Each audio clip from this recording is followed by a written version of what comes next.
Écoute attentivement.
Sociétés dans lesquelles règnent les conditions modernes de production s'annonce comme une immense accumulation de spectacles.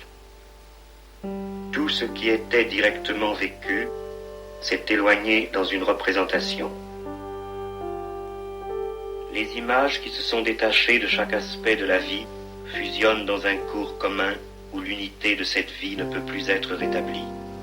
La réalité, considérée partiellement, se déploie dans sa propre unité générale en tant que pseudo-monde à part, objet de la seule contemplation. La spécialisation des images du monde se retrouve, accomplie, dans le monde de l'image autonomisée, où le mensonger s'est menti à lui-même. Le spectacle en général, comme inversion concrète de la vie, est le mouvement autonome du non-vivant. Le spectacle se présente à la fois comme la société même, comme une partie de la société et comme instrument d'unification. En tant que partie de la société, il est le secteur qui concentre tout regard et toute conscience. Du fait même que ce secteur est séparé, il est le lieu du regard abusé et de la fausse conscience. Et l'unification qu'il accomplit n'est rien d'autre qu'un langage officiel de la séparation généralisée. Le spectacle n'est pas un ensemble d'images, mais un rapport social entre des personnes, médiatisées par des images. Là où le monde réel se change en simples images, les simples images deviennent des êtres réels, et les motivations efficientes d'un comportement hypnotique. La société qui modèle tout son entourage a édifié sa technique spéciale pour travailler la base concrète de cet ensemble de tâches, son territoire même. L'urbanisme est cette prise de possession de l'environnement naturel et humain par le capitalisme qui, se développant logiquement en domination absolue, peut et doit maintenant refaire la totalité de l'espace comme son propre décor.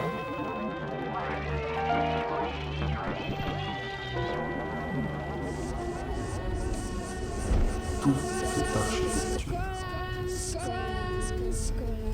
Décomposer l'architecture pour en atteindre l'essence et les rapports entre ses composants. L'essence de l'architecture dans le rapport de l'homme à l'espace est de nature mentale, ce qui en fait une spécificité de la vie animale et plus particulièrement du genre humain. L'architecture est le moyen au travers duquel cette vie se confronte à son entourage en palliant ses faiblesses organiques. Plus précisément, le mental affronte le physique dans la mesure où ce dernier se subordonne au premier et inversement.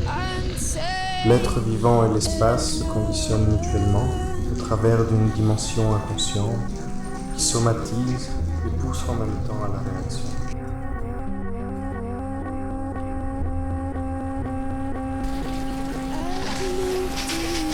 L'architecture thérapeutique prendrait en compte la totalité de ses composantes en une unité inconsciente, afin de ramener l'homme au sein de l'espace qui lui correspond, l'éloignant donc du danger aberrant d'une architecture spectaculaire.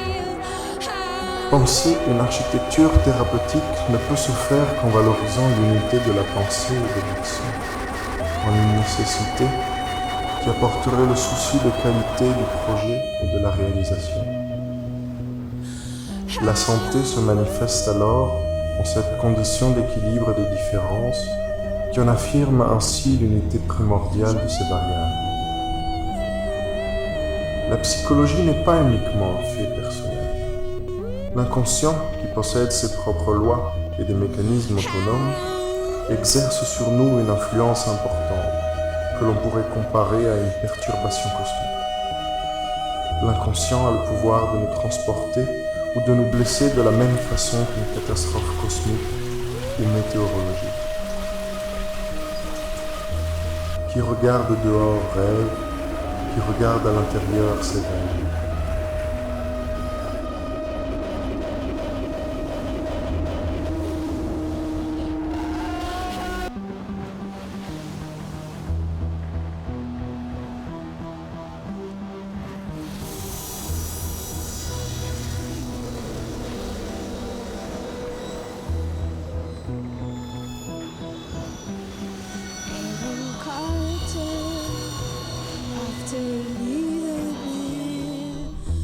Solen säker, sen dag